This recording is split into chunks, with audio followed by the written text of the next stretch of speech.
Mhm.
The national anthem. Hello? Hello? Hello? Hello?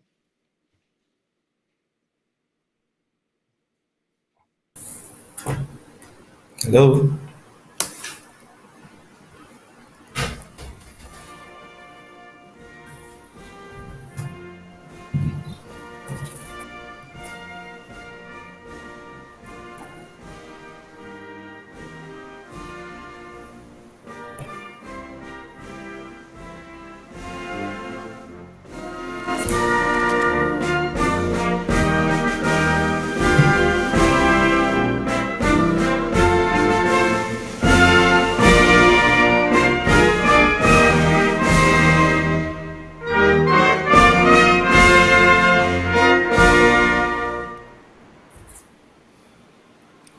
Please be seated.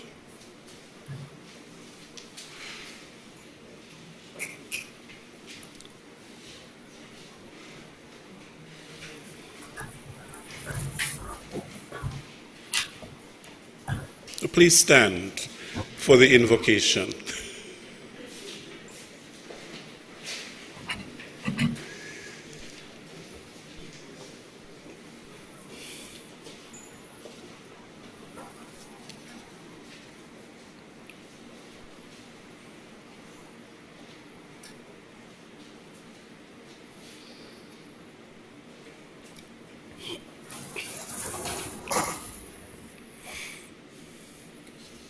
Let us pray.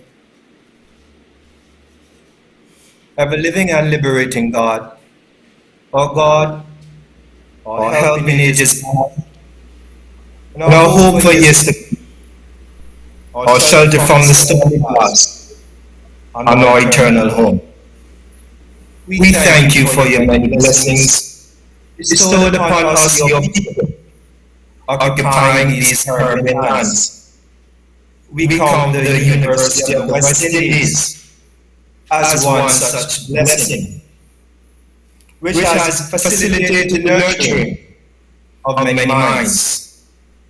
We pray for your continued mercies upon this indigenous Caribbean institution as it continues to be bastion for regional integration. Bless, gracious God, the efforts of this global giving initiative, and we pray that its objective will be realized. Thank you for all benefactors, and we pray for an increase in philanthropy that will benefit our beloved institution and all who it serves. We lift before you the special awardee who has served this region well. May his testimony be an inspiration to all students. And now, Father, we entrust these proceedings into your care, praying that all will go accordingly. And we pray these mercies in and through the name of your Son, Jesus the Christ. Amen.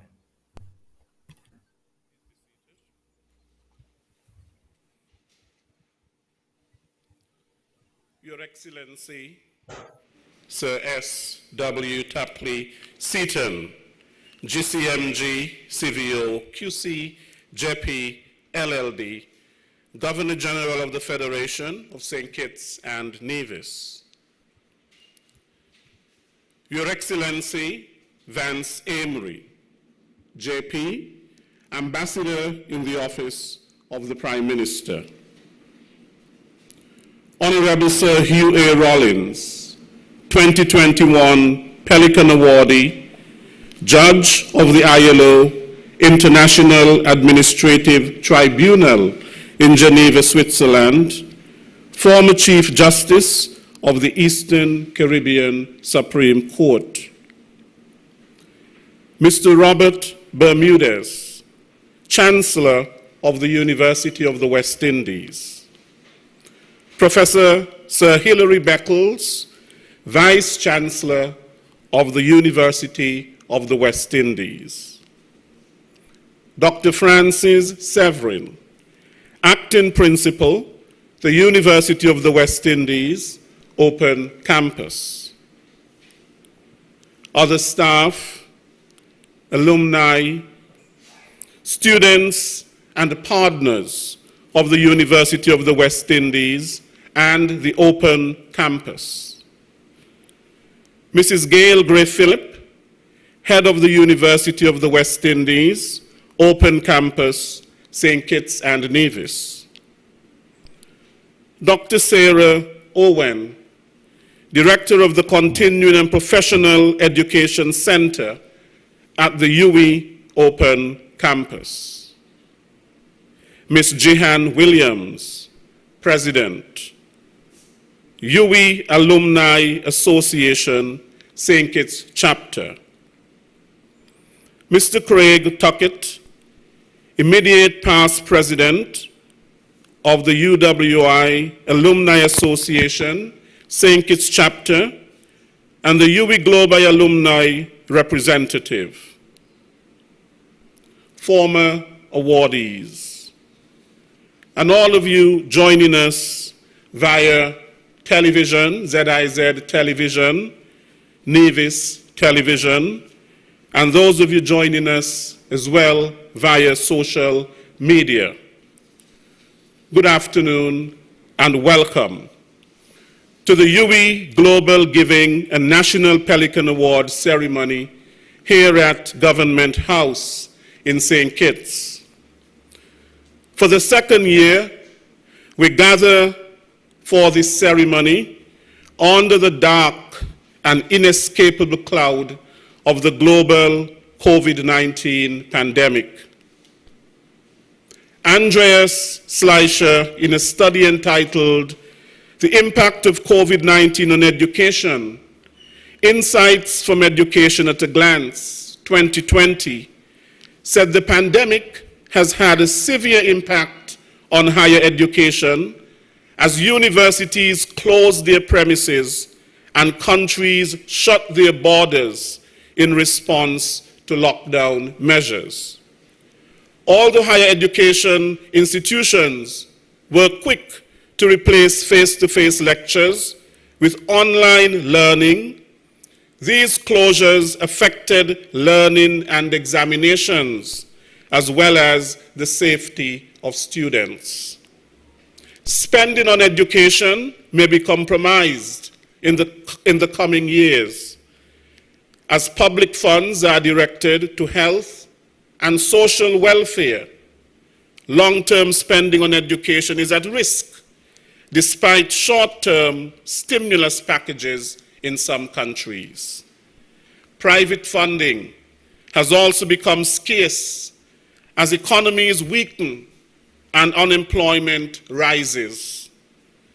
We also see a decline in the international student mobility following travel restrictions, which is already reducing the funds available in countries where students pay higher fees.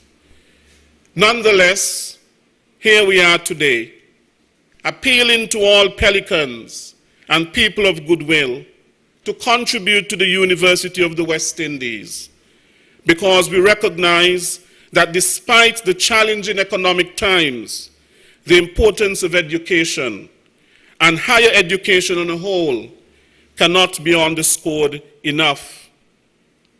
Today is Emancipation Day. There is something liberating about giving. When we give, we free ourselves from the shackles of selfishness.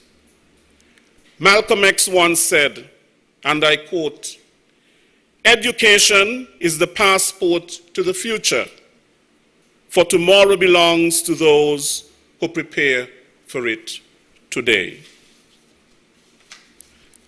I now invite Dr. Sarah Owen to lead the University of the West Indies Alumni Association pledge.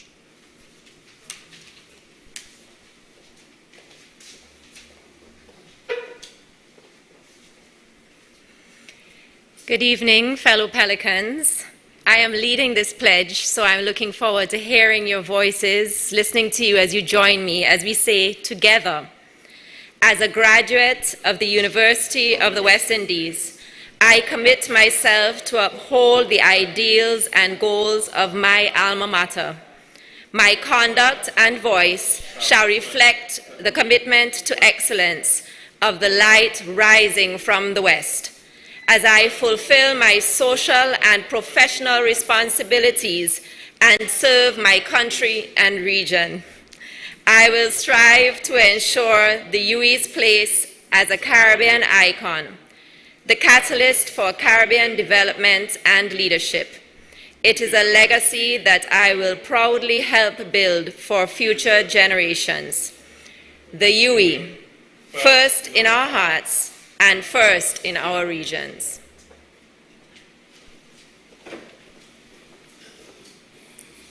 Thank you, Dr. Owen. I now invite Mr. Craig Tuckett, the immediate past president of the St. Kitts and Nevis Alumni Association, to give opening remarks.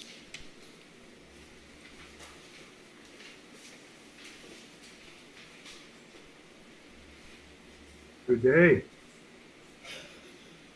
Can everyone hear me? I hope so. First, let me adopt the protocol so ably established by our Master of Ceremony and Paul Pelican, Mr. Lesroy Williams, who is a recipient of a first-class honors degree from our alma mater. Allow me to say a few words to all of you who are listening, not only in St. Kitts and Nevis, but in the region and further afield globally. It is my pleasure on this very historic day, Emancipation Day, when our ancestors were freed from chattel slavery. We are also here celebrating in St. Kitts and Nevis for the 5th year our very own UWI Global Giving and our 4th National UWI Pelican Award.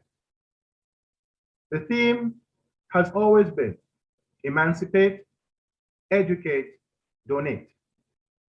Yes, we have been emancipated from physical slavery, but as the great Robert Lester Marley said, we need to emancipate ourselves from mental and, might I say, economic slavery.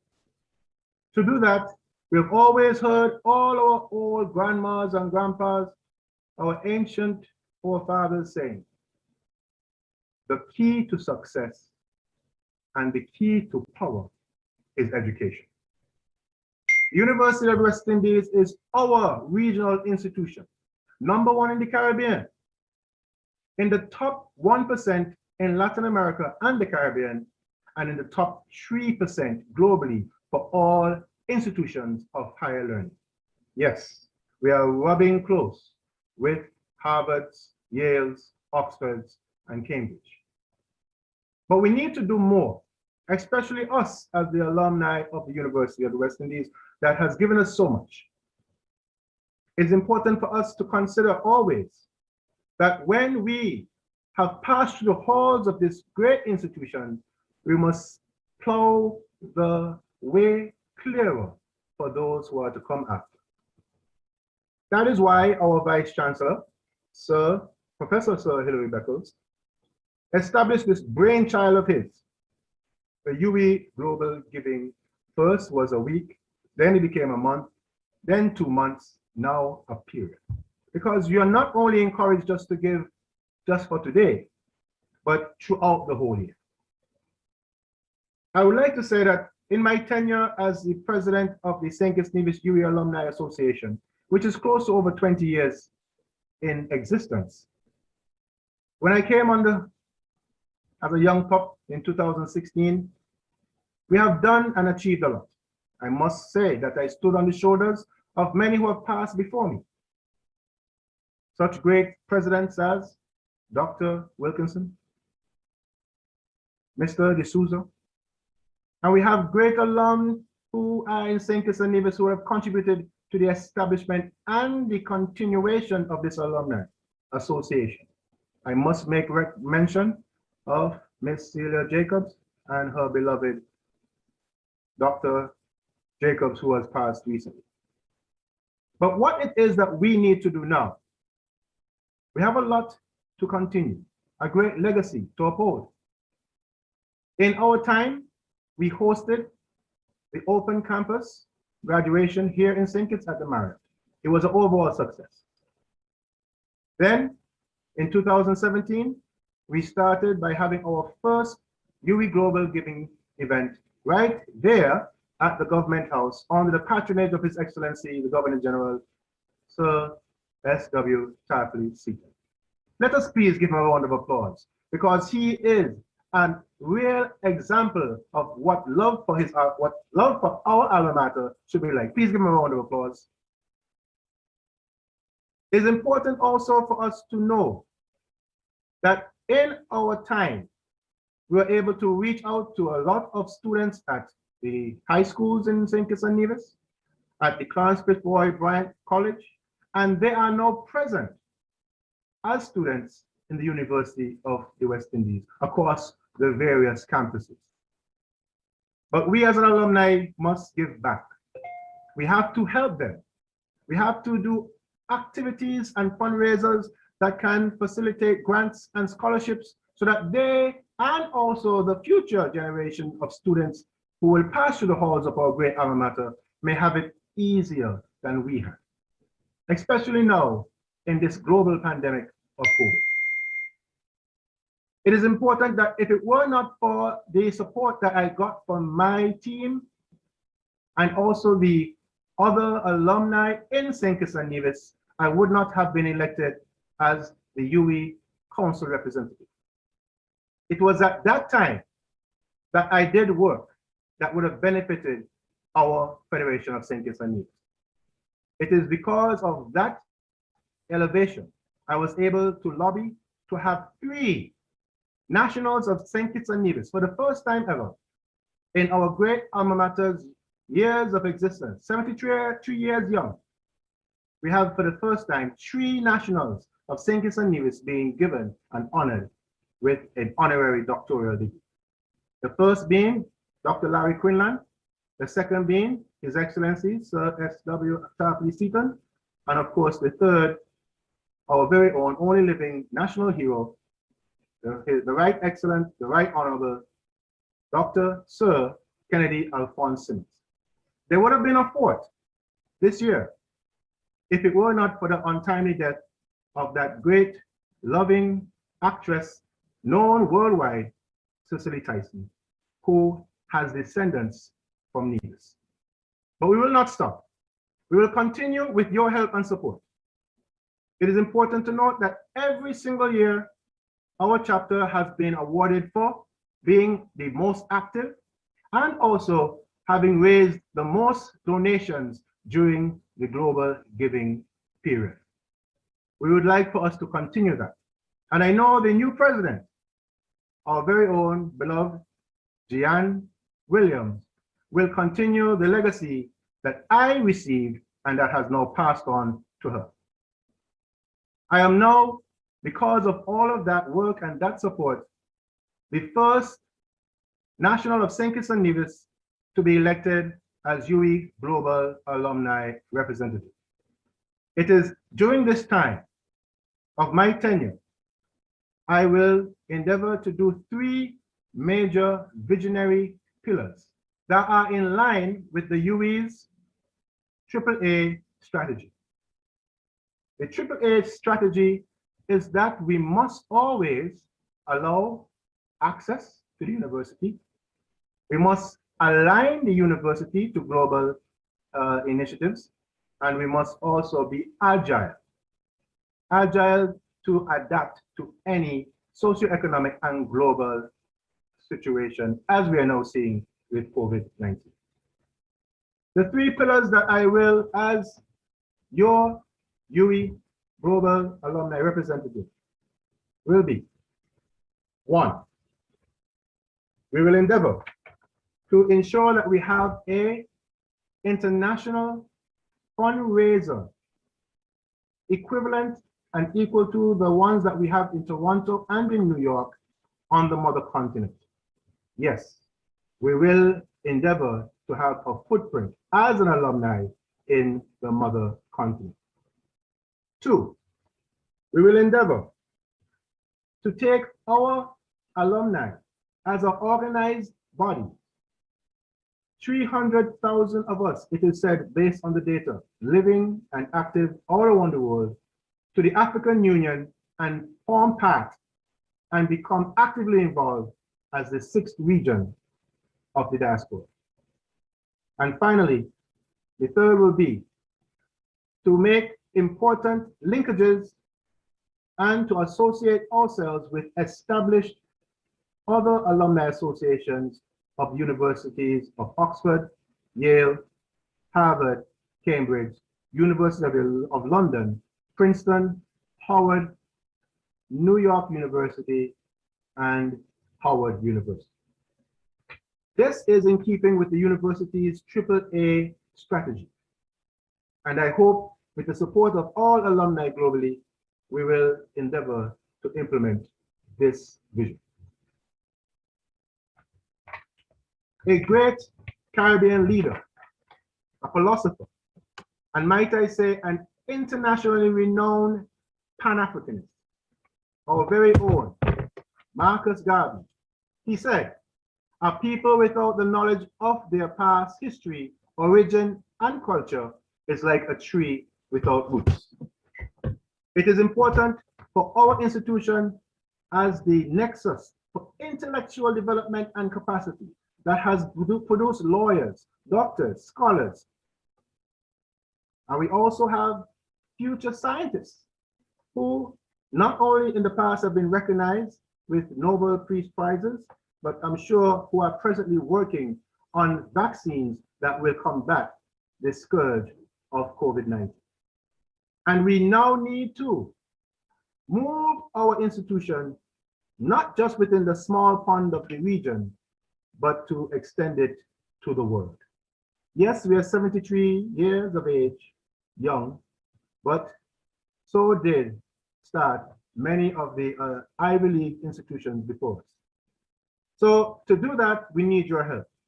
We need all of our alumni to get active in their various chapters wherever they may be in the region. We just celebrated CARICOM Day. We must not just do it for a day, but we must also do it every moment of our life. We celebrated UWI Alumni Global Day. We must be proud of our alumni, not just for a day, but every moment of our lives. We have just recited the UWI Pelican Pledge. It's an alumni pledge. It is a vow. And I would like each and every one of you to not say it whenever we have certain events put on by the university, but to have it forefront on your minds and to put it into practice. So with these few words, I thank you for listening.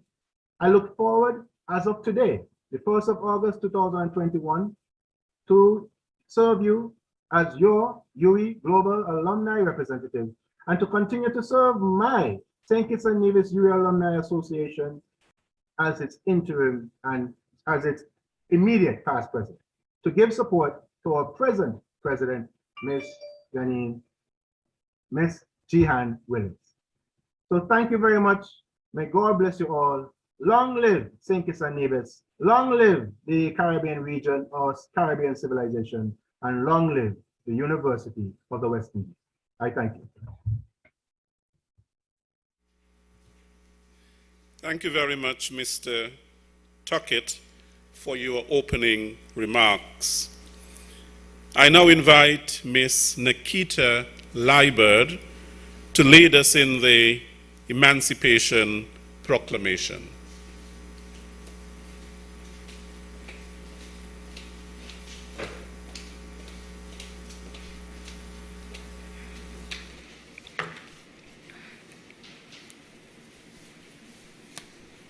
Good afternoon.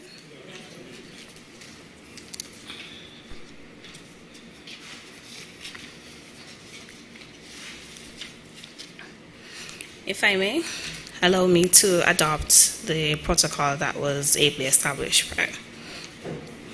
Emancipation Proclamation. Whereas an act hath been passed by His Majesty with the advice and consent of lords, spiritual and temporal, and common in the Parliament of the United Kingdom of Great Britain and Ireland assembled, for the abolition of slavery throughout the British colonies, for promoting the industry of the manumitted slaves, and for compensating the persons hitherto entitled to the services of such slaves. And whereas it hath appeared to His Majesty expedient to adopt the most effectual measures for preventing any misapprehensions which might arise amongst any class of His faithful subjects in the colonies aforesaid, respecting the effects of the said acts, and for allaying any excitement which might thereby be produced.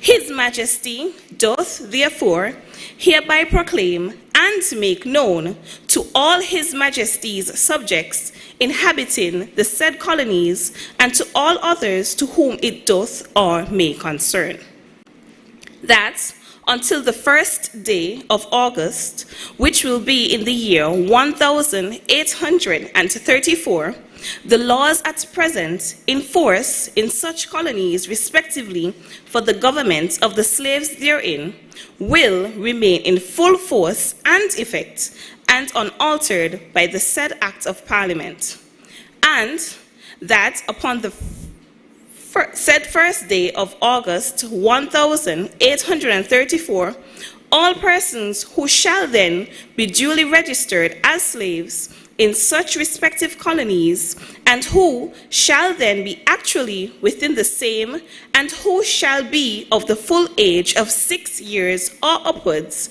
will, by force and virtue of the said Act of Parliament, laborers in the service of the persons previously entitled to their services as slaves, and that the apprenticeship of such laborers will terminate on the first day of August 1840, or on the first day of August 1838, according to the nature and description of the employment in which such laborers shall be severally engaged, as in the said act set forth, and that such apprenticed laborers will, during the apprenticeships, be bound by law to labor in the service of their respective employers on such terms and conditions for such limited periods of time, as by the said Act of Parliament, or as by acts hereafter to be made and passed in such colonies respectively, and or shall be prescribed in that behalf. And His Majesty doth further proclaim and make known that, subject to apprenticeship as aforesaid, all persons who, on the said first day of August 1834, shall be holden in slavery within any of the colonies aforesaid, will, upon and from that day, be absolutely and forever manumitted and set free.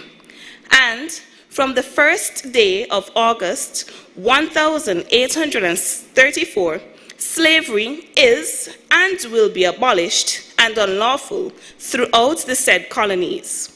And His Majesty doth further declare and make known that His Majesty hath, in pursuance of the powers in him, vested by the said Act of Parliament, constituted and appointed the commissioners therein mentioned for awarding to the proprietors of such manumitted slaves the compensation thereby provided such proprietors.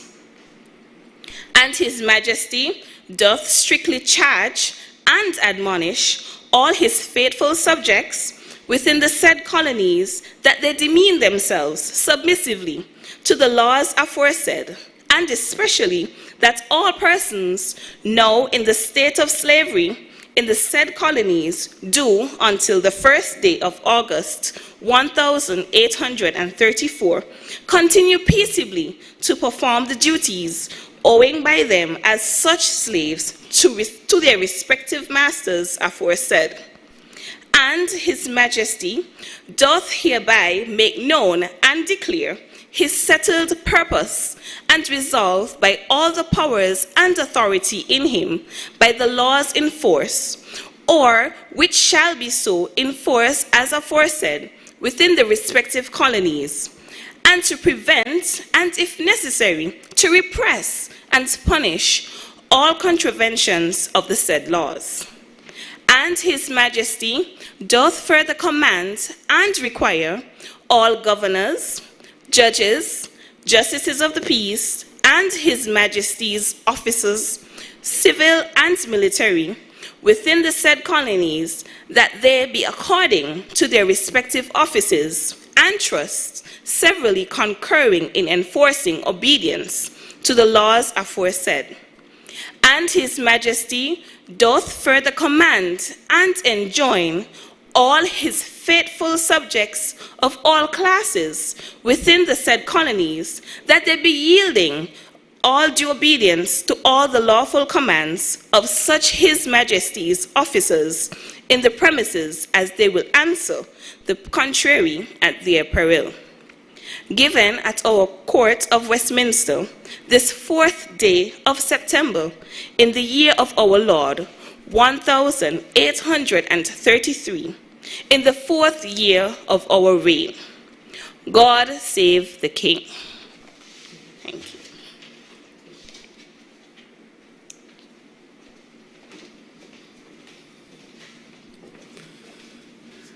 Thank you, Nikita, for rendering beautifully the Emancipation Proclamation. We will now have several UWI greetings. We will start with the Chancellor of the University of the West Indies, Mr. Robert Bermudez.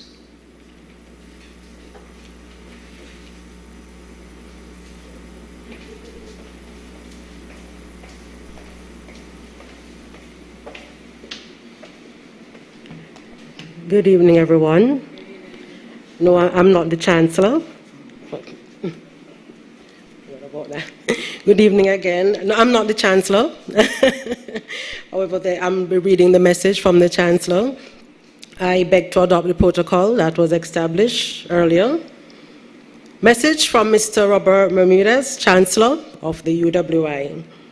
Sir Tapley, Vice Chancellor, Sir Hilary Beckles, and other UWI leaders, UWI alumni, colleagues, and friends. I'm delighted to greet you all and thank you for being part of this event, being held as part of the 5th annual UWI Global Giving Campaign. Sir Tapley has been a champion of the Global Giving Campaign from its inception. Since 2016, under the theme Emancipate, Educate, Donate, he and his fellow patrons across the region and globally have inspired contributions from alumni, staff, and well-wishers that have provided scholarships for UWI students to help them to complete their programs. This took on very special meaning in 2020 as the COVID-19 pandemic severely impacted students globally, including our UWI students, and more than 35 scholarships were awarded through the Global Giving Campaign.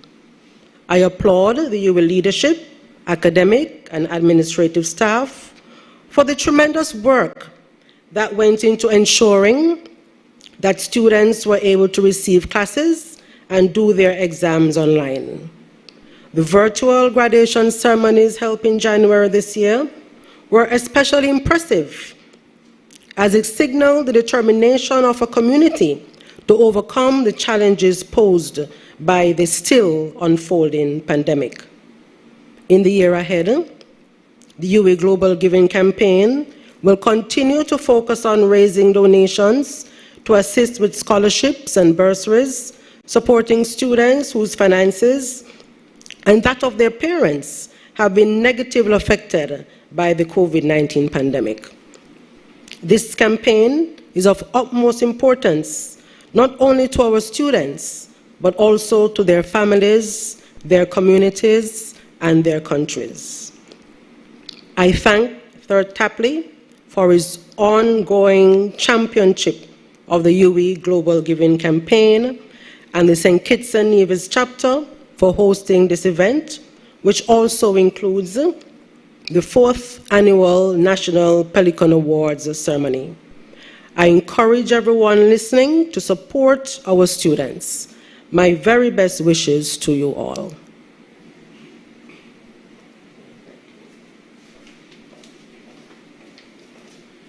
Thank you very much, Mrs. Gail Gray Phillip, for bringing us the greetings from the Chancellor. We will now have greetings from Professor Sir Hilary Beckles, Vice Chancellor of the University of the West Indies. It is for me a tremendous honor to participate in this 2021 UWI Global Giving Program as part of the efforts and the strategies of St. Kitts and Nevis Alumni Association chapter. This year is 188 years since the passage of the Act of Emancipation, by which our people have been legally free from the bondage of slavery. In those 188 years, we have been on a journey to freedom, a journey to liberation, a journey to self-actualization. And we have done so largely upon the infrastructure and the opportunities available to us through education at all levels, the primary, the secondary, and of course the tertiary. It is therefore fitting that the UWI community has chosen as part of its activity to concentrate upon the concept of emancipate, educate, and donate. These three concepts are at the center of our existential reality. Yes, we have been legally emancipated. We have used education to liberate ourselves from all forms of bondage and to become a part of the world of the imagination, the recreation of humanity at its best. And yes, we, the Caribbean people, we, the graduates of the University of the West Indies, have been in the vanguard of humanity's finest effort to liberate itself and to create conditions for the highest form of existential reality. Emancipation Day for us is therefore about education. Education for us is therefore about capacity building. And we, within this university, our distinguished alumni, fully understand the importance of giving back to their alma mater in an effort to ensure that generations to come will have the benefits of access to first-class quality education at the UWI. I wish to first of all thank all of our leaders of the St. Kitts and Nevis Alumni Association. This is the 5th anniversary of your global giving engagement. It is also the 4th anniversary of your award within the context of the Pelican, the annual Pelican Awards exercise. But none of this would have been possible without the sterling, without the resilience, without the commitment and the sense of caring of our outstanding alumnus, His Excellency Sir Tapley Seaton, who is our patron and who is the conceptualizer of all of the wonderful things that we are doing here in St. Kitts and Nevis. And I wish to thank His Excellency Sir Tapley for being in the driver's seat of this effort. We have the maximum respect for you, my friend. We see you as an architect of our university, and we know that you are made of that first-class material that your alma mater has tried to emulate. So I bring greetings and I send wishes to all of you gathered here today within this program of global giving. We thank you. Your university needs your commitment. It needs your contribution. More than ever, we need you to donate. So as you prepare to empower young people in the future, as we make every effort to ensure that they are educated, we are relying upon you even more so to make your fundamental contributions and your donations. So, today, we emancipate. Today, we educate. Today, we call upon you to donate. Thank you and have a wonderful program.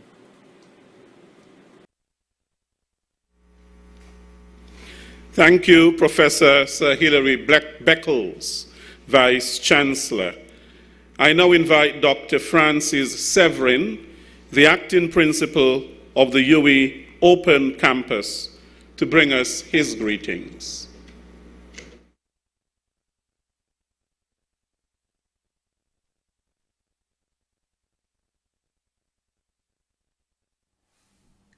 The University of the West Indies Global Giving was established in 2016 as an opportunity to build a culture of sustained philanthropy of the UWI.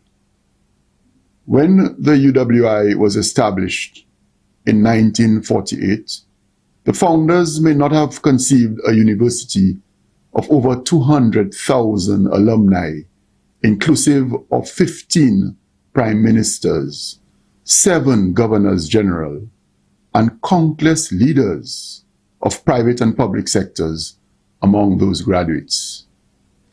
They may not have imagined an online campus catering to some 8,000 students, and they certainly would not have anticipated the COVID-19 pandemic that has increased the demand for online education. In light of this, I am urging all students, alumni, friends, and stakeholders to join hearts, to collaborate and declare that we can emancipate, educate, and donate. Bob Marley's Redemption song encourages us to emancipate yourselves from mental slavery. None but ourselves can free our minds. Let us therefore liberate ourselves from the shackles and donate some of our treasure to assist with scholarships and bursaries towards students whose finances and that of their parents have been negatively affected by COVID-19 pandemic. Now is the time to take charge of your destiny and to leave a legacy, for we have a talented group of young people on whose shoulders rest the future of our economies and who need our urgent assistance. Our patron, His Excellency Sir S.W. Tapley Seaton, has been an ardent and faithful supporter of global giving, which this year runs from August 1st to 31st. And I invite you, as you salute his stellar contribution, to add your donation, cognizant of the fact that no gift is too small.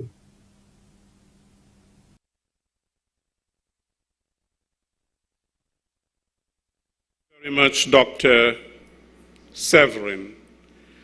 I now invite Mrs. Elizabeth Buchanan Hind, Executive Director, Institutional Advancement Division, University of the West Indies, RHQ, to give us her greetings. Good evening, everyone. All protocols observed. It is a pleasure for me to be here this evening for the launch of the 5th annual UWI Global Giving 2021 in St. Kitts and Nevis. I first want to thank Mr. Craig Tuckett, our UWI alumni rep, who is instrumental for making this evening possible. I also want to thank our co-patrons, the Most Honourable P.J. Patterson, Sir George Aline, Dr. Donette Chinloy Chang, and Ms. Bridget Freeman. The UWI Global Giving Initiative, which will be led by the Institutional Advancement Division this year, is to raise money for needy students at UWI who have been severely affected by the COVID-19 pandemic. Last year, the pandemic had a devastating effect on the students, but this year it is even worse as our economies continue to struggle and students are unable to work during the summer to garner funds to assist in paying their tuition. We have set a goal of US $500,000 and it is attainable. We ask each alum and friends of UWI to make a contribution. Every dollar counts. no matter the size, we can achieve our goal as we work together for UWI Global Giving 2021's success. The University of the West Indies has been instrumental in providing the leadership in the private and public sector in the Caribbean. They will continue to do so and to assist students whenever and wherever possible, as the well-being of our students are always our first priority. Our appeal to you is to help those students most in need who are academically outstanding but lack the funds necessary to realize their potential and to be able to contribute to the development of our societies. Thanks in advance for your support. You may send your contribution through our website at www.uwi.edu/giving. Our theme this year is Emancipate, Educate, Donate. Please join us.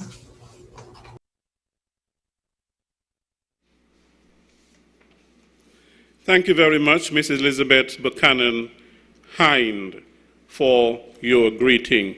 I now invite Mrs. Gail Gray Phillip, the head of the UWI Open Campus, St. Kitts and Nevis site, to introduce His Excellency Ambassador Vance Amory, who today will present us with a reflection on the University of the West Indies.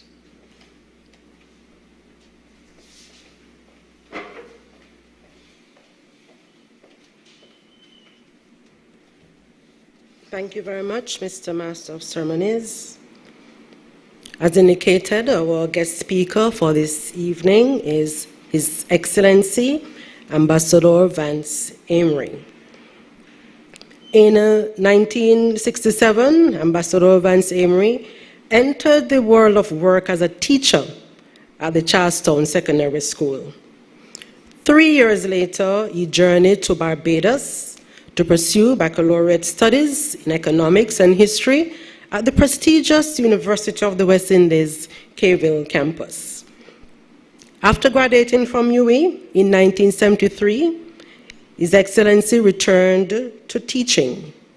At the tender age of 28, he became the youngest headmaster of Charlestown Secondary School.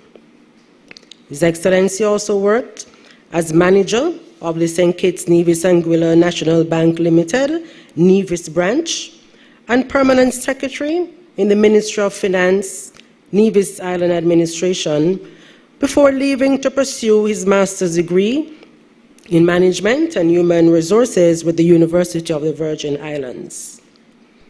His Excellency Ambassador Amory is a founding member of the Concerned Citizens Movement Party. He has served as a member of the Nevis Island Assembly, member of the National Assembly, Premier of Nevis, and senior minister in the federal government. He now serves as ambassador in the office of the Prime Minister. Over the years, Ambassador Amory has volunteered with various youth and sports groups. He's an avid sportsman.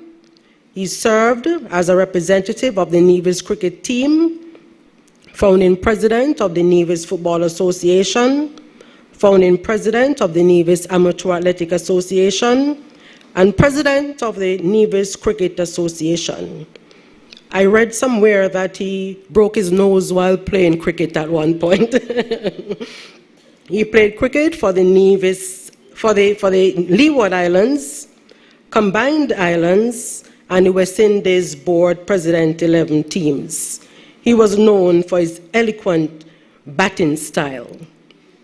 Ambassador Amory was the extramural representative for the University of the West Indies between 1974 and 1977. He's married to Vernie and he has 2 adult daughters. I welcome Ambassador Amory.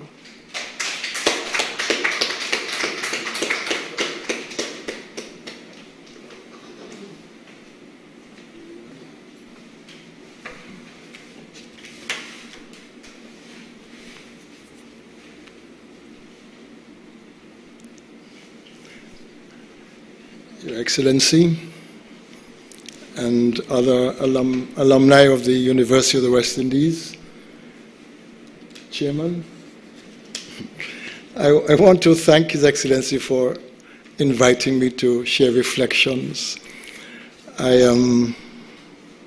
It's an honor. I really feel honored.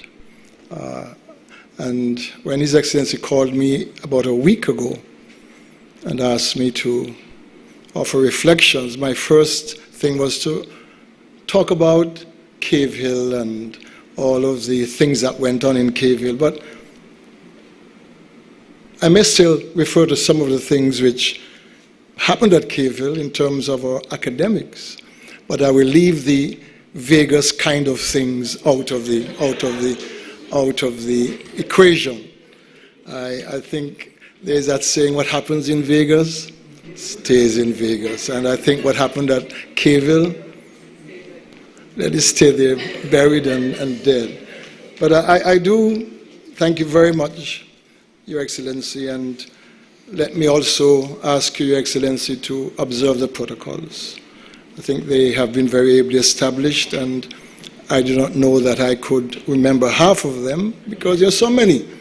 But I think all deserving persons to be recognized, but already done so. So I will just ask you to allow me to have their recognition noted. I want also to thank the good lady who introduced me, Miss, let me see her name. I've seen her, but I didn't get the name, Miss Philip Hind, not Hines. You're single or singular, which one? Yes, Philip, I know the Philip Hind. But really, you gave a record of things I have done. And you did mention my getting my nose broken. There's still some little, it's still there, still a broken nose, still seen. Maybe, I don't know if it spoiled or enhanced my appearance. But be that as it may, I did shed blood for the country.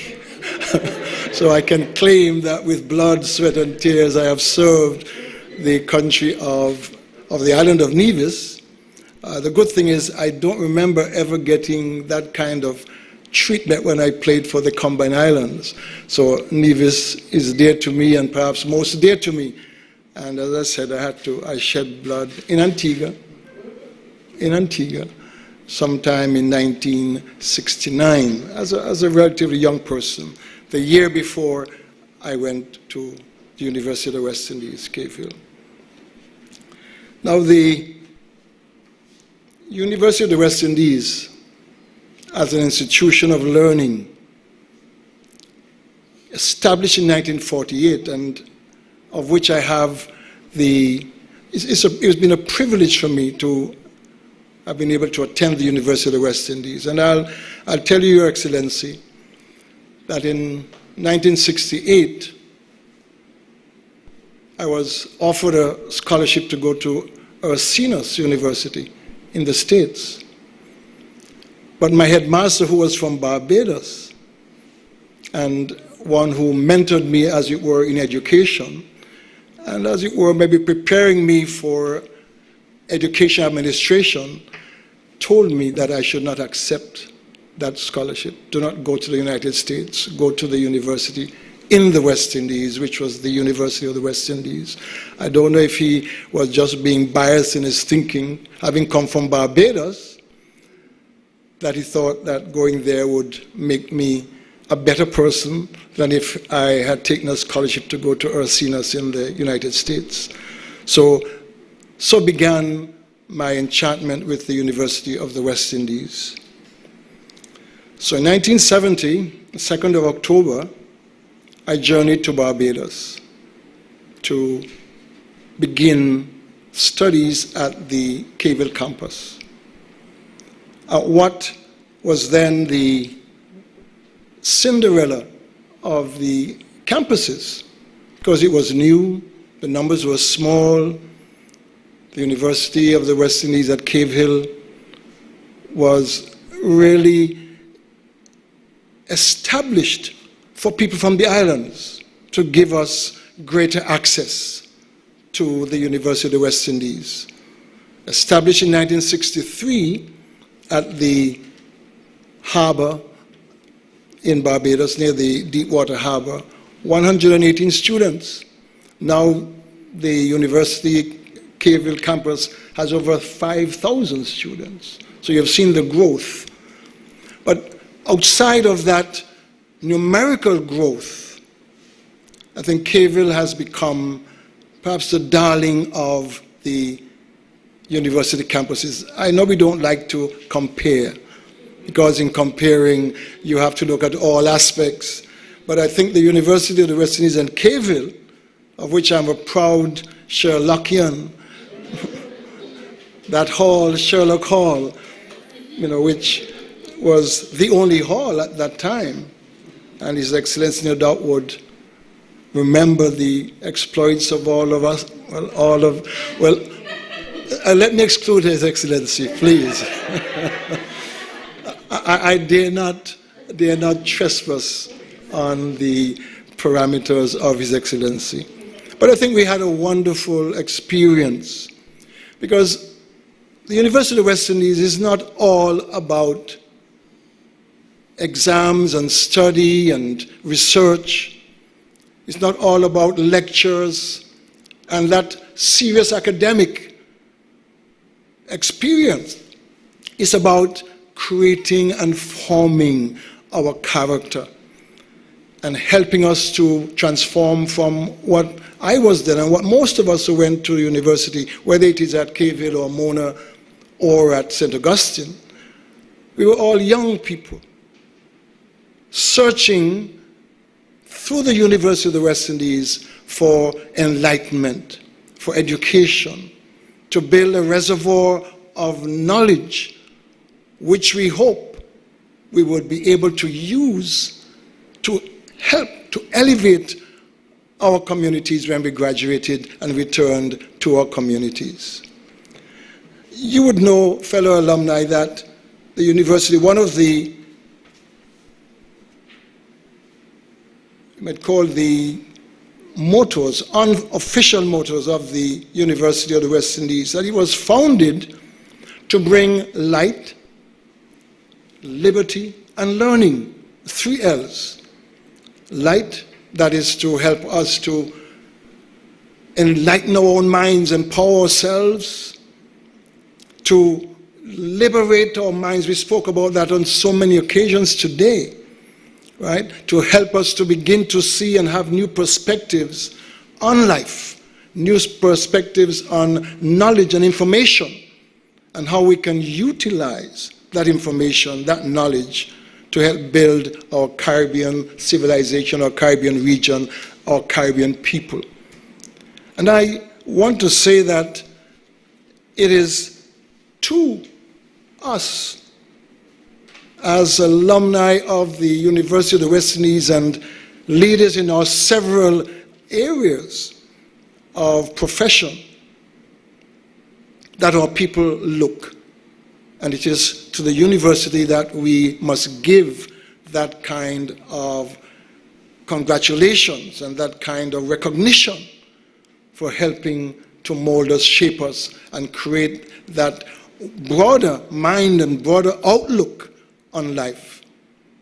Now, the University of the West Indies, the official motto is Oriens ex Occidente lux, a Latin expression which means a light shining or rising from the west, out of the west. And I want to aver that the founding fathers and mothers, because the first chancellor was a lady, Chancellor Alice, Princess Alice, they must have thought very hard about that motto, a light rising, shining out of the west. That is our university. And I want to say that that not only described the rationale for the creation and establishment of the university as a college of the University of London to help to educate the people of the Caribbean. But I see it as a prescription. It actually prescribed the future objective and purpose of coming into being of the University of the West Indies and the future expectation of those founding administrative giants, principal, chancellor, and lecturers, expecting and certainly demanding, even if they have passed beyond the grave, they are still demanding that we who are fortunate and have had the opportunity to attend the University of the West Indies, whether it is at Mona or St. Augustine or at Caville, as I did, or now through the Open University in its 50 locations throughout the region, with its diverse programs, all geared towards human development of our people, through the development of the students who go through those hallowed walls, so that we can then make sure that we elevate our people, we lift them up, we emancipate them by expecting them and teaching them how to free their minds. We need certainly to focus on that aspect of our teaching, whatever it is, get people to be free from just the drudgery of pursuing knowledge for the sake of knowledge, but to pursue knowledge so that they can use knowledge to help to elevate persons themselves first, certainly, and then to use it to help people to grow and help the development economically, socially, politically of our region. I think the university has done an excellent job of providing that developmental thrust for us. You've heard from some of the speakers, and we all know His Excellency here, the patron for this global giving exercise, and our St. Kitts and Nevis Alumni Association of the University of the West Indies, head of state. You have other heads of state in the region who are alumni of the university, heads of business, heads of government, our own Prime Minister and former Prime Minister, former Prime Ministers, and former Premier, our present Premier in Nevis is an alumnus of the University of the West Indies. And you go through the entire Caribbean, and you will find in all of those countries graduates, alumni of the University of the West Indies who are guiding the process of development, putting in place the parameters for growth, for economic growth, for political development, and for continued journey to independence, because we keep hearing this, that we had a declaration of independence, but there are still things which we need to do to make ourselves independent. And therefore, we as alumni of the university, we need to continue that, and I'll say struggle, because when we attended Cave Hill, we were always in the struggle. It was the height of the 1970s, the height of the Black Power movement. I don't know, well, some of you are too young to have experienced it. But we were there when we were searching for an identity and searching for our relationship with the African continent through Pan-Africanism. And Your Excellency will remember people like Workhouse, Francis Alexis, Parnell Campbell. You know, those guys were champions, having come out of other experiences. But they brought that to Caville. Caville, quiet campus, new, just the administration building and the lecture halls all in one little area. Now you go there and it has expanded to be an expanded and attractive campus, similar to St. Augustine and to Mona. But we, at that time at Cayville, we were fortunate, and the university, I can say, was fortunate to have some of the best minds teaching in their faculties. And I don't want to begin to mention names, because when you begin to mention 2, 3, 4, and you forget the fifth, you wonder, people say, well, is the fifth or the fourth or the sixth not important? But we did have some excellent teachers, academicians, serious intellectuals who were shaping our minds and shaping the future thrust of the university.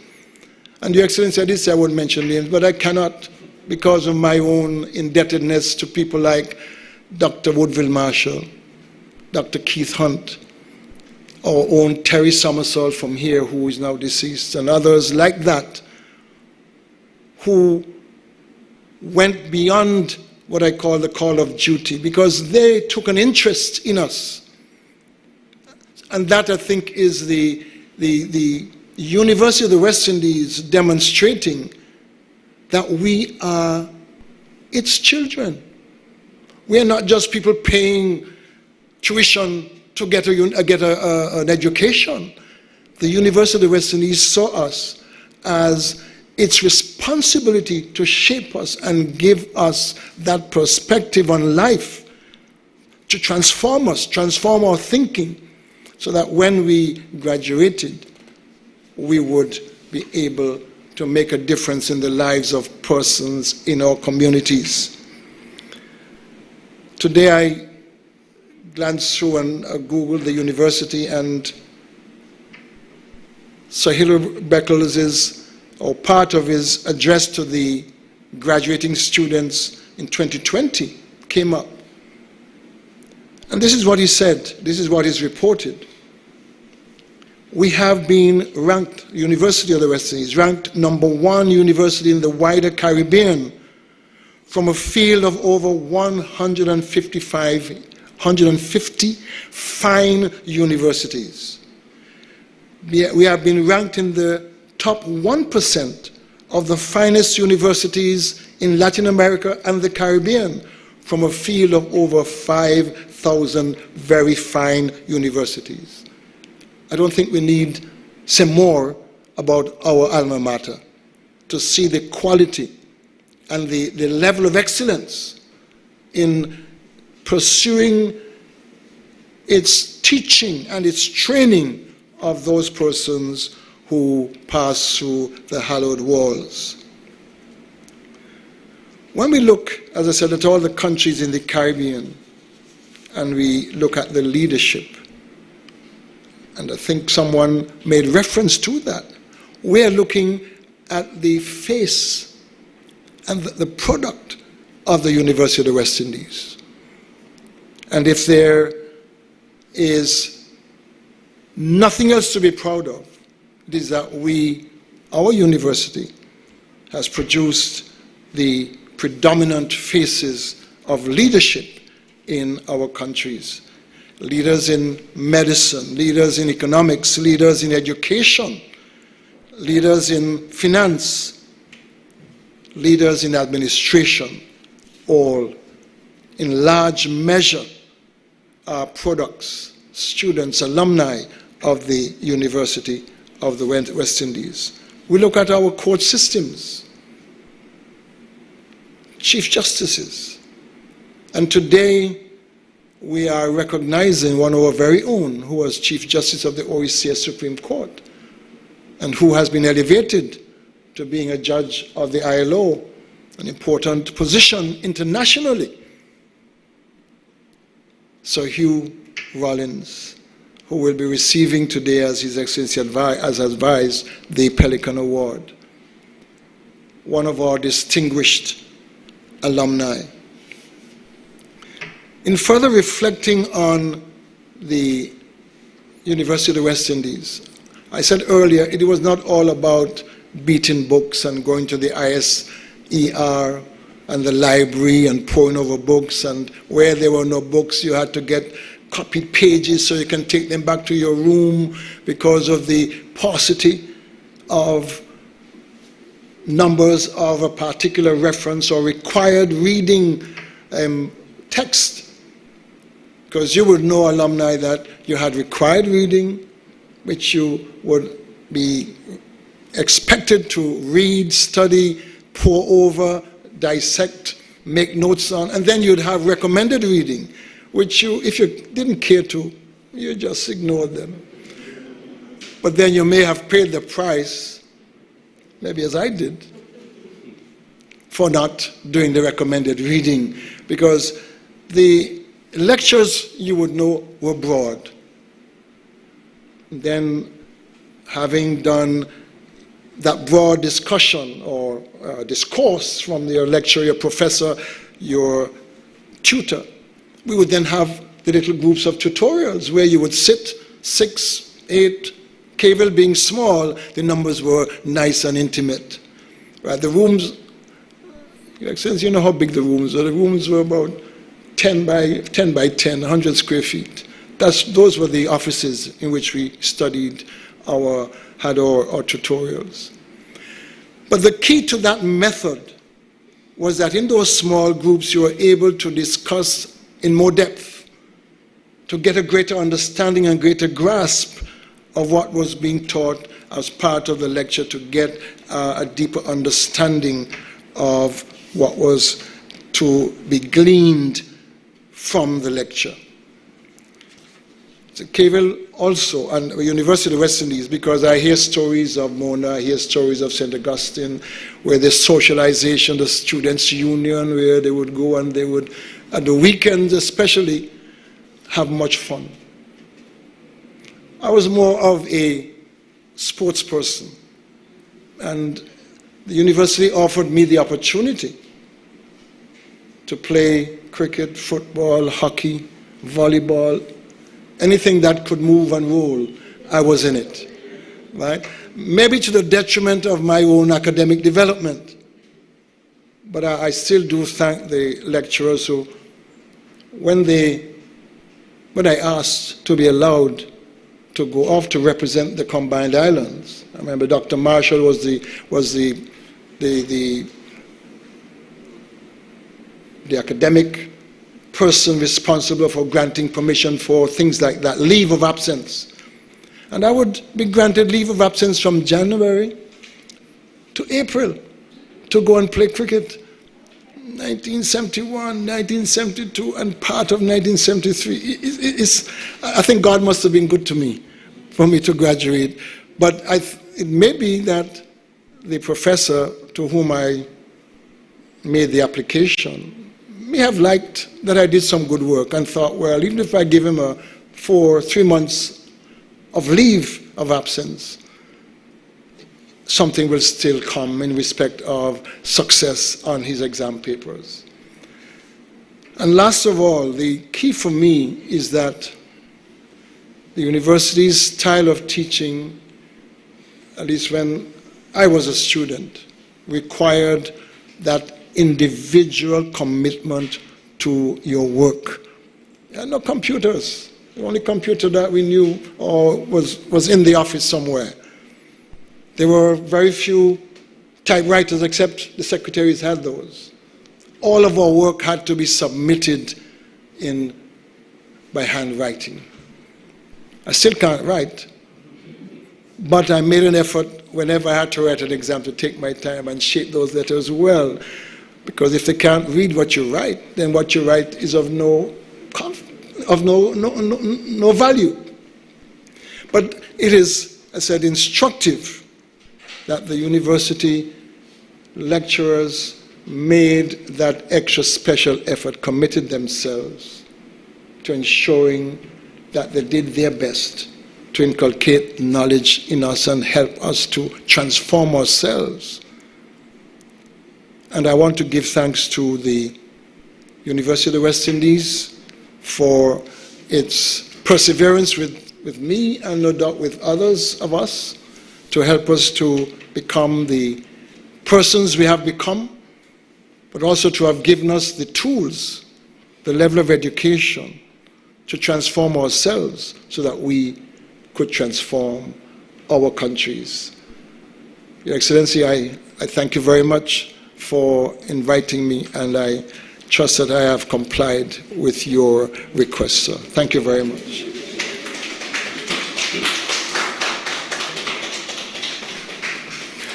Thank you very much, Ambassador Amory, for that enlightening presentation. I must confess, I would have liked to hear some of the juicy bits about what happened in Vegas. But I respect what you say, that what happened in Vegas stayed in Vegas. Thank you very much for your reflection. We will now have the Pelican Award presentation, but before we have the presentation, I would invite Mrs. Celia Davidson Francis, Director of Alumni Relations, UWI-RHQ, to give us a history of the award. Good evening, UWI Pelicans and friends. It is my pleasure and honor to be here. I would like to thank His Excellency Sir Tapley Seaton for again hosting this event. He is one of our distinguished graduates and we're very grateful to him. I'd like to extend congratulations to outgoing President Craig Tuckett, who has done such an outstanding job, and to welcome G. Ann Williams and her team, with whom I look forward to working very much. It is now my pleasure to tell you about the Pelican Award, which is the highest award that a UWI chapter may bestow and is a special and extremely prestigious accolade given by the alumni. A Pelican awardee is a role model for the UWI population globally, and in particular for the current cohort of students who are themselves future alumni.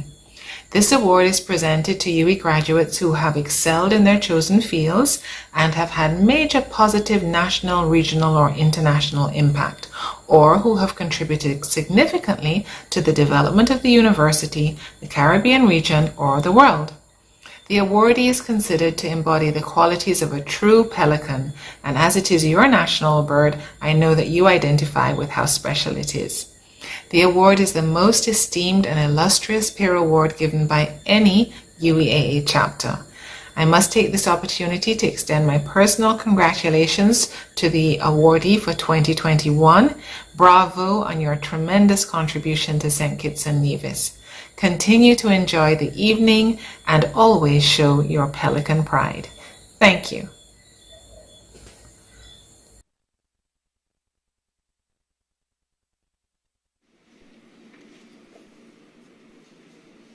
We will now have the award presentation.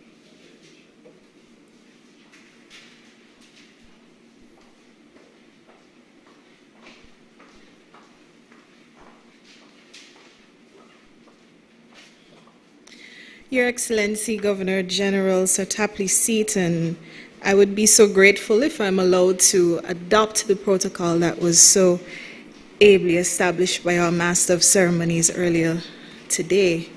Save, of course, to personally recognize you, His Excellency Ambassador Amory, and our third Pelican awardee, Mrs. Lorna Calendar, who is here this evening. I guess my mask does not want to come off, so thank you. It is my honor, both personally and in my capacity as the president of the St. Kitts Nevis UWI Alumni Association, to present the citation of the 2021 National UWI Pelican Awardee, none other than the Honorable Sir Hugh A. Rollins, KCB. Sir Hugh was born in Nevis and is the third of 4 children of Mr. William Joseph and Mrs. Veronica Rollins. Sir Hugh received his early education in schools in Gingerland, his secondary education at the Charlestown Secondary School and the St. Kitts Grammar School. Sir Hugh received the Bachelor of Arts with honors in 1974, and a Bachelor of Laws with honors in 1983, both from the University of the West Indies. He then went on to the Norman Manley Law School in Jamaica and received his legal education certificate with honorable mention in 1985. In 1986, he received a fellowship from the United Nations Institute for Training and Research to attend the Hague Academy of International Law and also the International Court of Justice in the Netherlands. In 1988, Sir Hugh received a British Development Fellowship and attended the Institute of Advanced Legal Studies at the University of London. There, he pursued legislative drafting, administrative law, and constitutional law under Sir William Dale, the director of the Institute and renowned former Chief Parliamentary Counsel of England. Sir Hugh then received a Commonwealth Fellowship at the University of the West Indies, in which he completed and achieved his Masters of Law in 1991. Sir Hugh's professional career started first as a teacher, where he taught at the Charlestown Secondary High School, the Bastyr Senior High School, and the Sandy Point High School. He then entered the civil service from 1976 to 1985 as the Assistant Secretary in the Federal Ministry of Agriculture, Housing, and Labor, and on various occasions he acted as its permanent secretary. As he also worked with the Ministry of Nevis Affairs and in the Ministry of Communications, Post, and Public Utilities. He also acted as the head of the Department of Labor. In his legal career, Sir Hugh became a Crown Counsel of St. Kitts and Nevis from 1985 to 1988.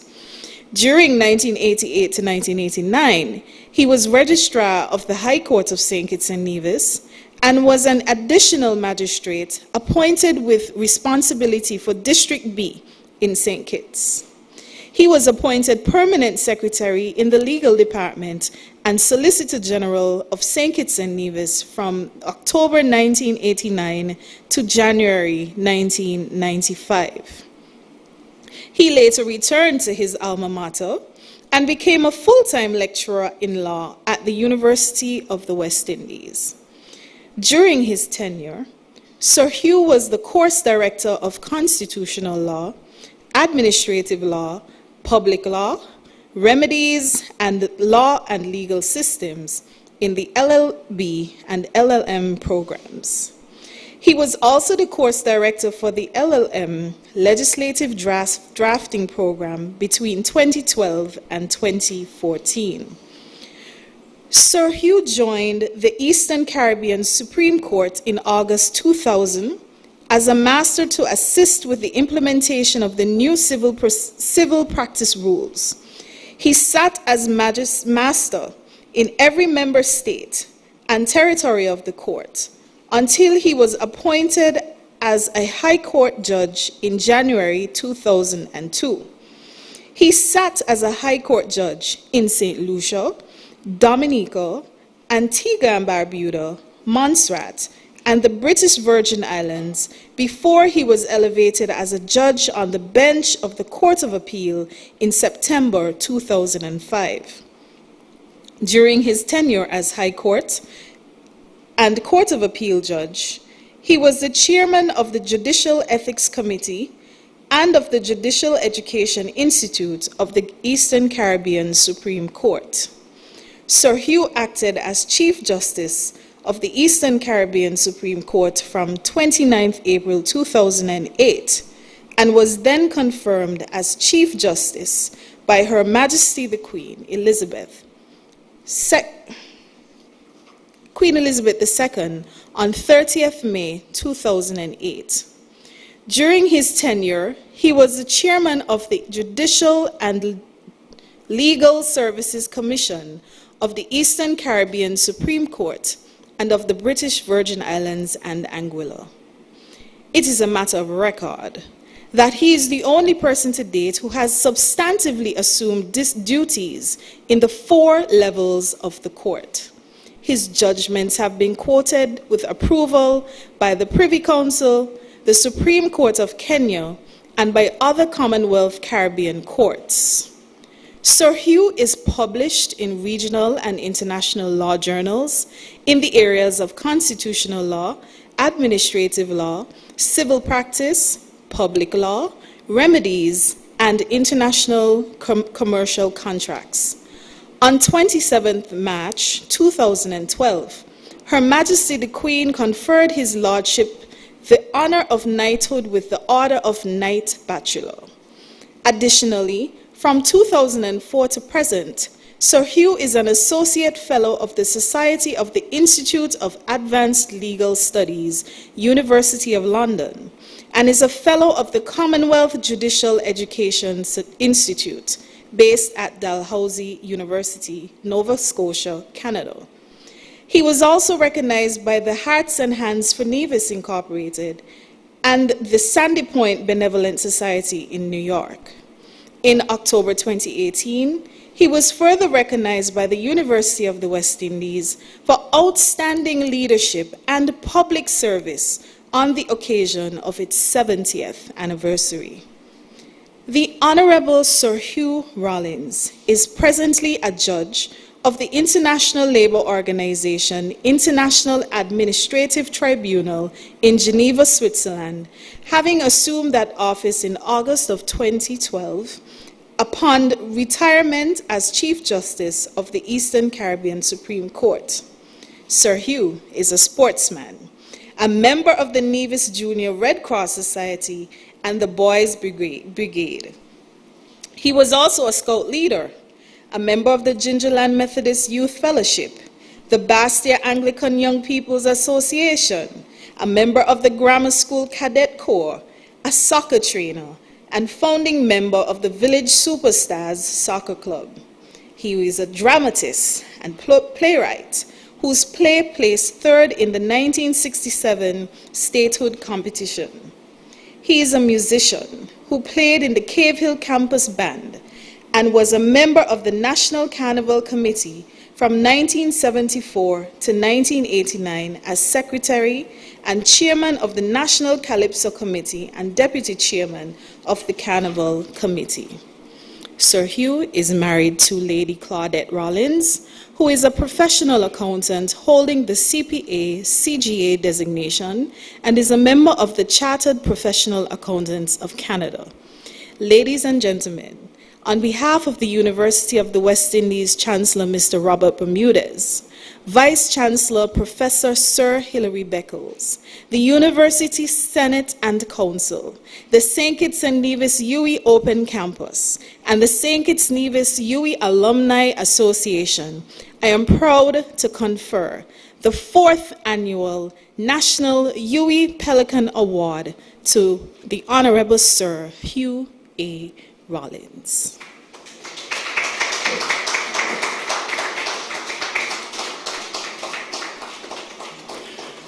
And I want to thank the new president of the St. Kitts and Nevis Alumni Association, St. Kitts and Nevis chapter, Ms. Jihan Williams, for presenting us with that citation. I now invite the Honorable Sir Hugh A. Rollins, our 2021 Pelican awardee, to give his presentation and response.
Please bear with us as we work out the technical issue so that we can present you with the presentation by our 2021 Pelican awardee, the Honorable Sir Hugh A.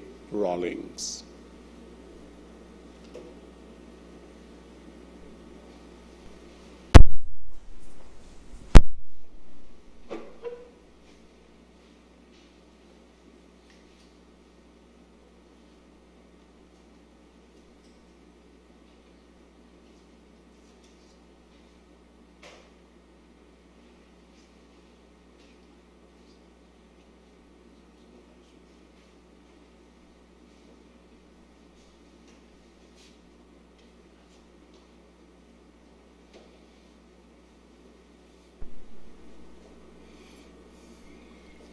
Sir Hugh, your mic is muted. Can you please unmute it?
Thank you for bearing with us in clearing up that technical difficulty. We will now have the presentation and response by the Honorable Sir Hugh A. Rawlings, our 2021 Pelican awardee. Thank you very much, Mr. Williams. And Your Excellency, Sir S.W. Tapley Seaton, Governor General of St. Kitts and Nevis, may I take this opportunity to greet you as well as to request your permission, to adopt the protocol that was so ably established by Mr. Williams. With your leave to Your Excellency, may I also thank Ms. Jehan Williams for the citation and to recall fondly that I also was a dramatist, an actor in productions which were done by her father, Mr. Clement Bouncin Williams.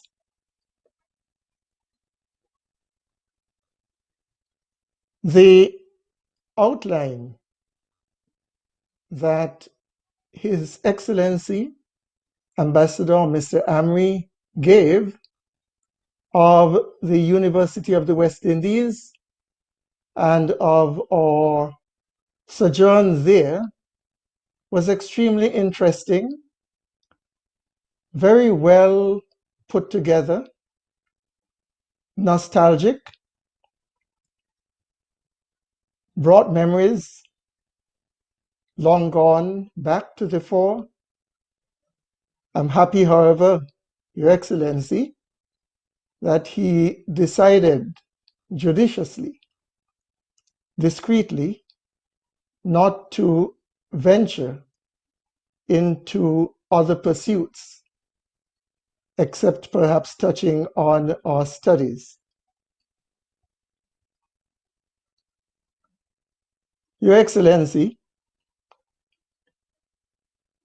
yourself and other persons who are present are likely to be amused when I say that the thought of receiving this most prestigious award renders me speechless even as I am speaking.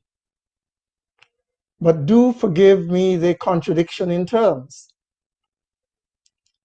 The thought overwhelms me and even reminds me of the day when I was sworn in as a judge of the Eastern Caribbean Supreme Court. I couldn't understand my emotions on that day. I think it was the burdens of the office that then fell so heavily on my shoulders, which made me weigh down and wore down my spirits as well. And I recall after being sworn in, I sat in a corner,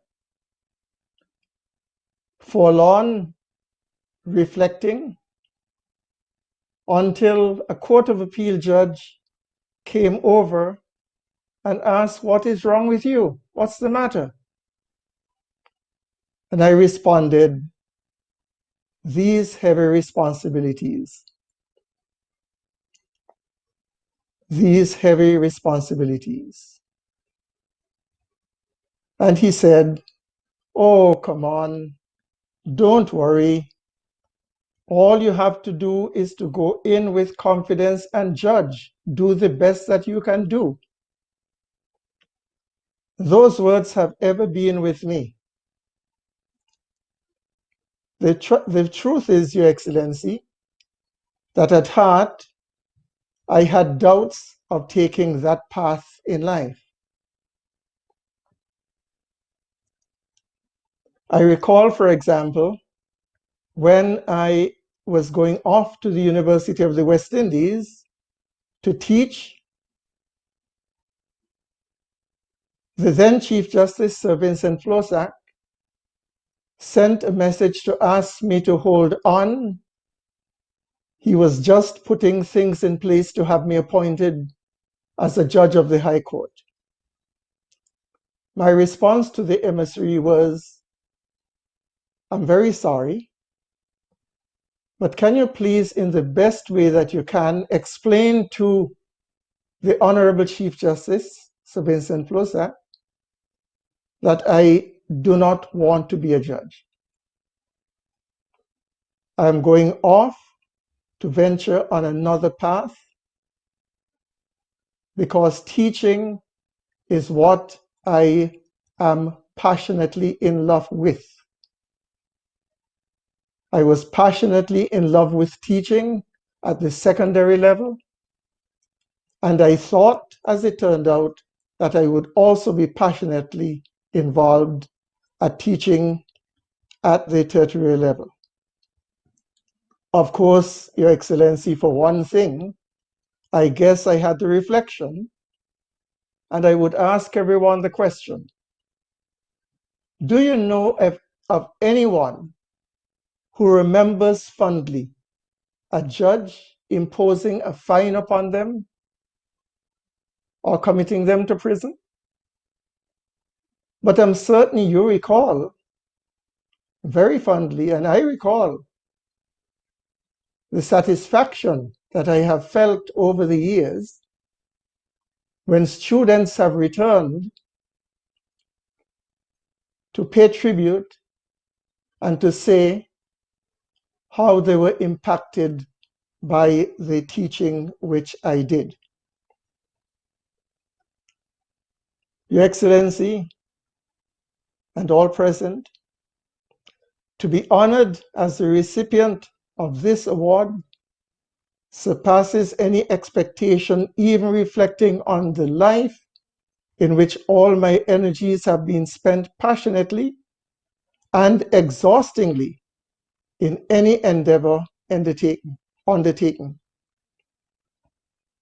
Dare I say that it has been positive and it has been, in some instances, negative, because somehow I have always felt that I have the duty to work and work without ceasing.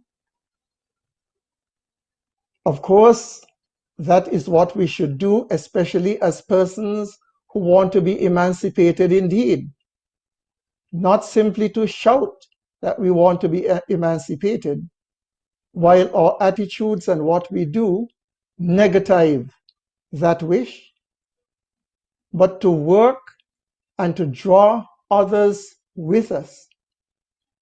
I have spent too many nights, alas, all night working. I have tried to cure myself. I've tried hard, really hard. And to this day, at this age, I have not succeeded. Work is very often, even at this time, an all-night endeavor. Well, I do not know. I guess it has stood me in good stead. But it has given the satisfaction that that is how we should endeavor to work in this life, this short life which we have been given. And it seems that there are those of us who will work until the time that we are called. And if that perchance happens in my instance, can you please be assured that I would have departed happy, even if early.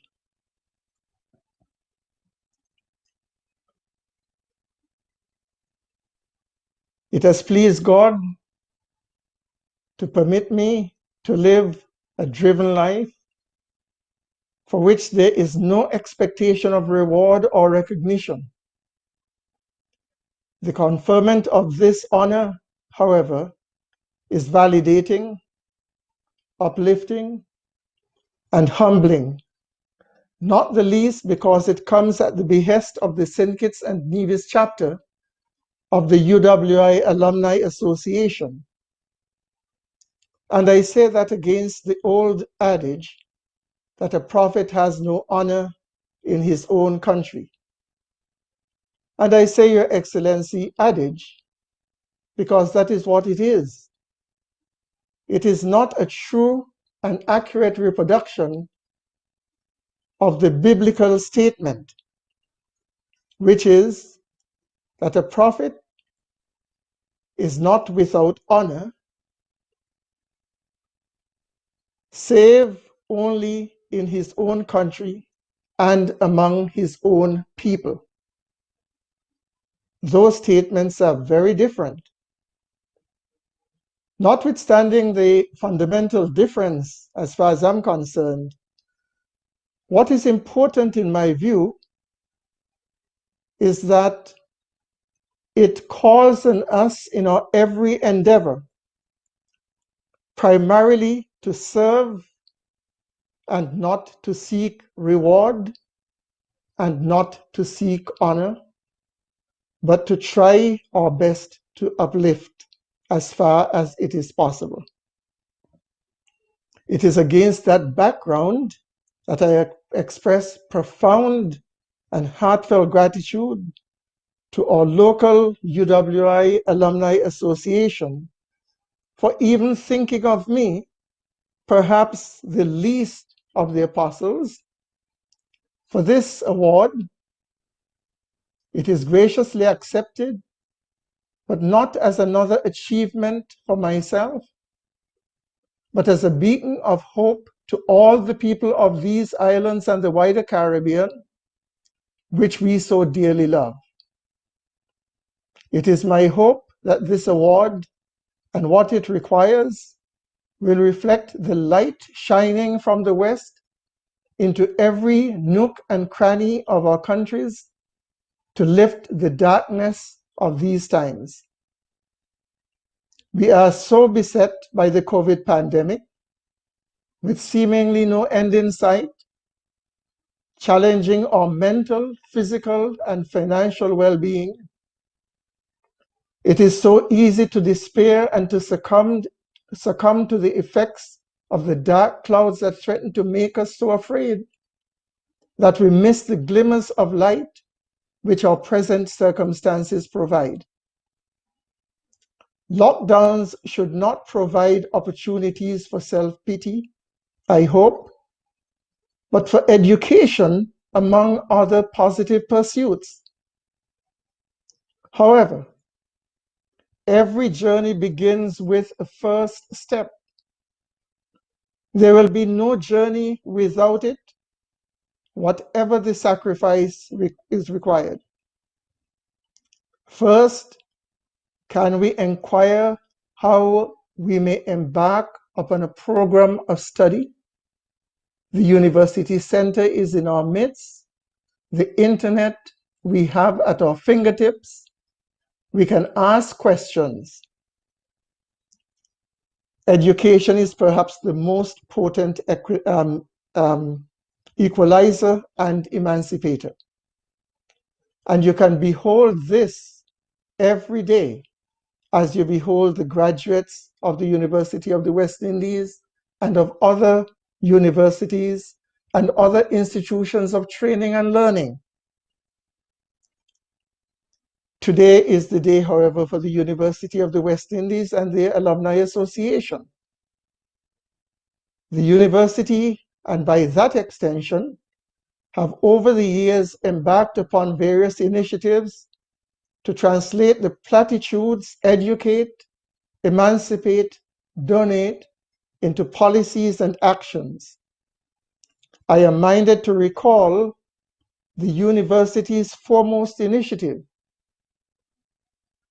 embarked upon by Vice Chancellor Sir Hilary Beckles, to ensure that even one member of every household in the Caribbean would have the benefit of university education.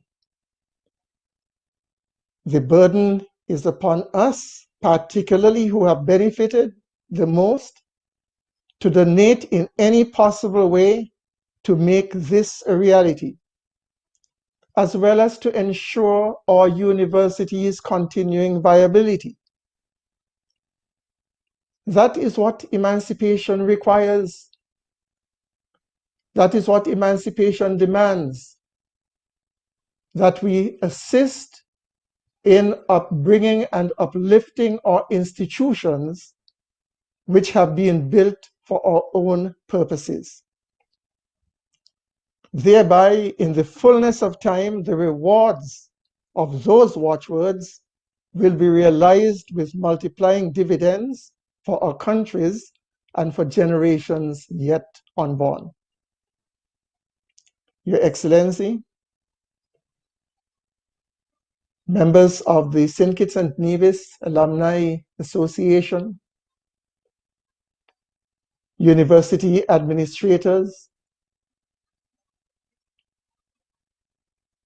I accept this award not only for myself, but with the hope that it will encourage all our people in the region to try to soar as the Pelican does, and to see the glimmer of light that there may be shining even in the gloom of our present circumstances, shining to brighten our darkness. I am certain it will be so. We empower young people for the future.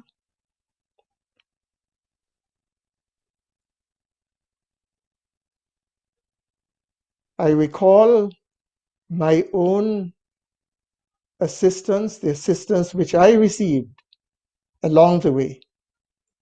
And I pledge, as I hope everyone will pledge, to play a part, to bring along, and to help those persons in our communities who need the assistance by way of counseling, advice, and financial assistance to brighten the darkness, and that the light that will shine from the west will lighten that darkness even in the darkest hour. Thank you, Your Excellency. Thank you, Alumni Association, University of the West Indies, and everyone. May God richly bless you.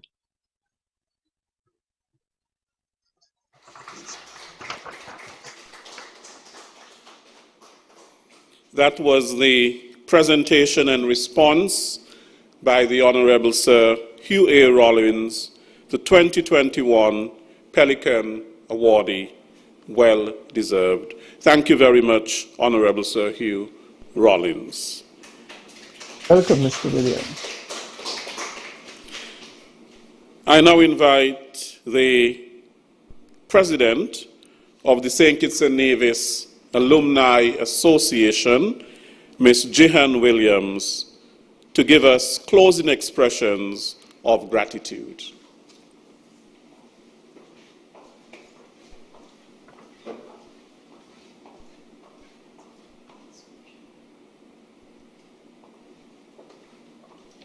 Just for the benefit of the viewers who did not get to see the inscription, it says, the UWI Alumni Association of St. Kitts and Nevis Chapter presents the Pelican Award to the Honorable Sir Hugh A. Rollins for his sterling contribution to the legal profession, the development of Caribbean jurisprudence, and the promotion of the University of the West Indies, August 1st, 2021.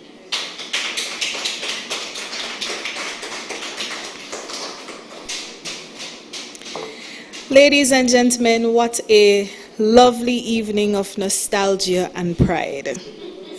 We are so blessed. As such, on behalf of the St. Kitts and Nevis Open Campus and the St. Kitts and Nevis UWI Alumni Association, I wish to extend our deepest appreciation to the persons and entities who have made today's ceremony possible.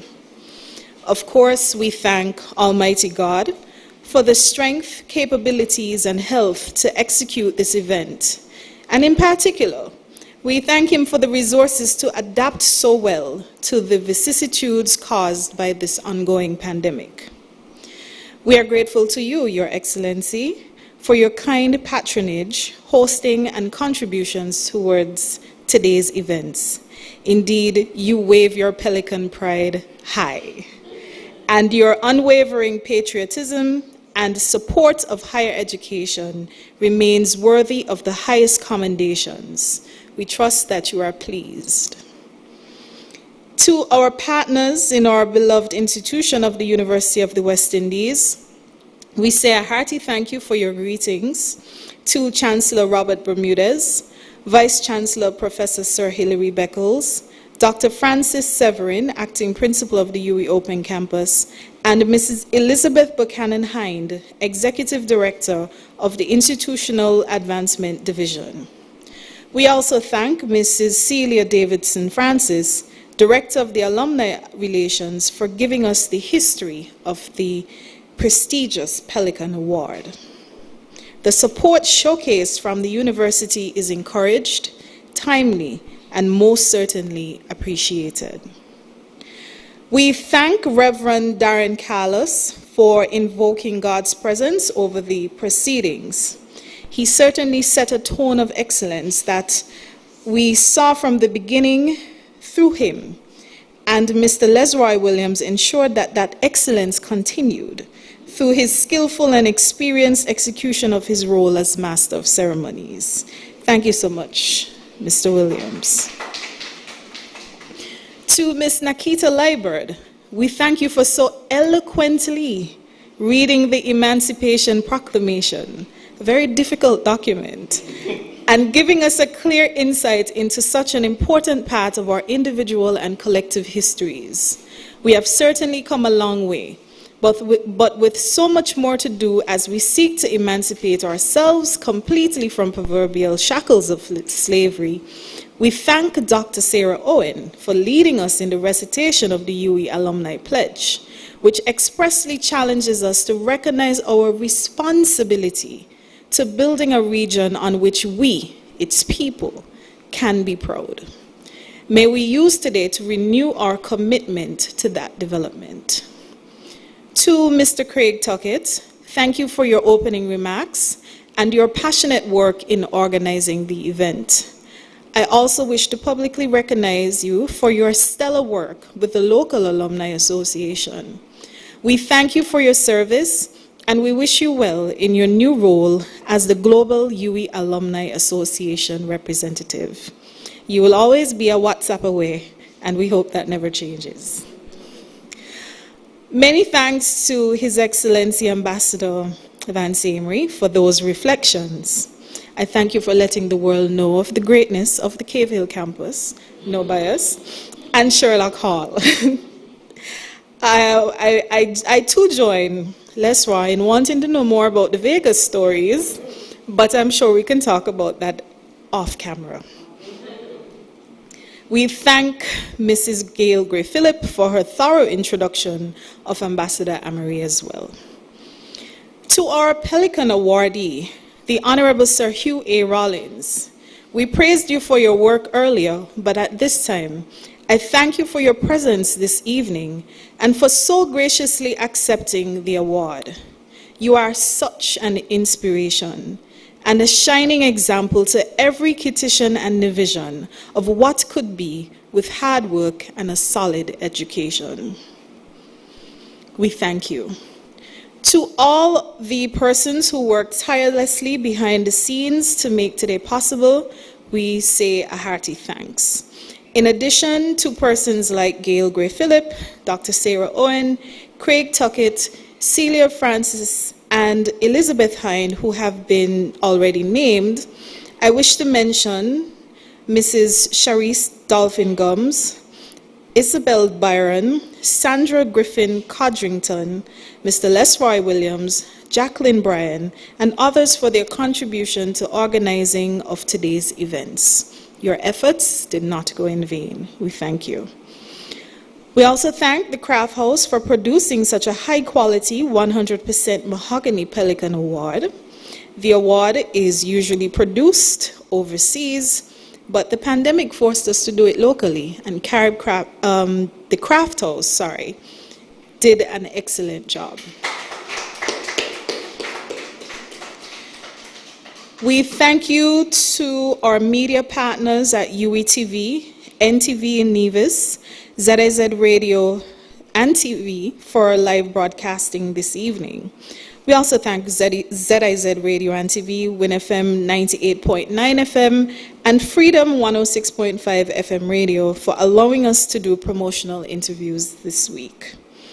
We thank each of you here for coming, for each of you at home for viewing, and for all of us and more for giving and donating for this global giving period. I look forward to see you again next year and reporting that St. Kitts and Nevis has smashed the record for donations, and that through your kindness, we have been able to provide well-needed support to current and prospective students and causes of the University of the West Indies. You can give as little as US $10 at www.uwi.edu/giving or write a check to the University of the West Indies. Feel free to indicate what cause you would like your donation to go towards, whether you want to help a student with their tuition costs or the cost to return home, which because of COVID-19 now includes PCR tests and quarantine costs. you can determine what your donation goes towards. Or if you want it to go to a specific site or program of the university, it's all up to you. Additionally, if you're willing to serve as a mentor or willing to make an in-kind donation, feel free to indicate that at any site of the university, including the open campuses. The St. Kitts Nevis Alumni Association is also active on Facebook, and shortly we will be increasing the number of avenues that you can reach out to us, so stay tuned for that. Remember that it is our responsibility to emancipate and educate ourselves, and your donation, whether in cash or in kind, will help us to do just that.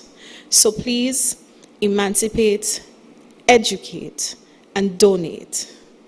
I thank you in advance, and I thank you all once again.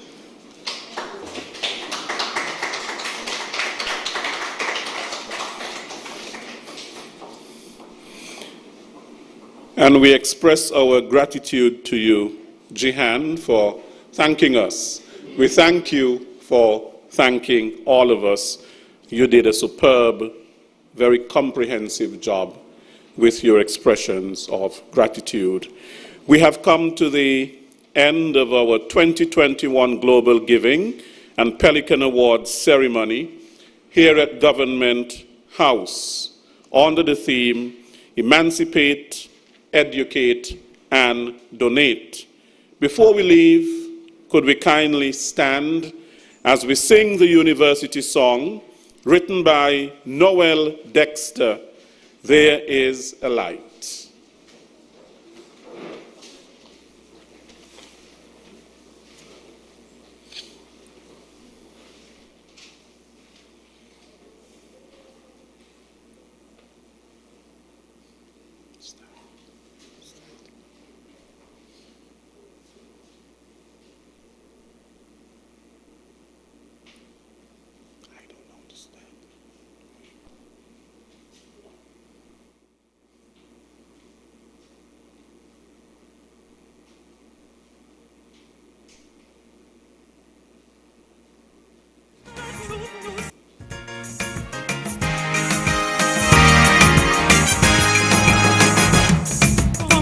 Caribbean islands, Guyana and Belize, was born our University of the West Indies, symbol of our wonders.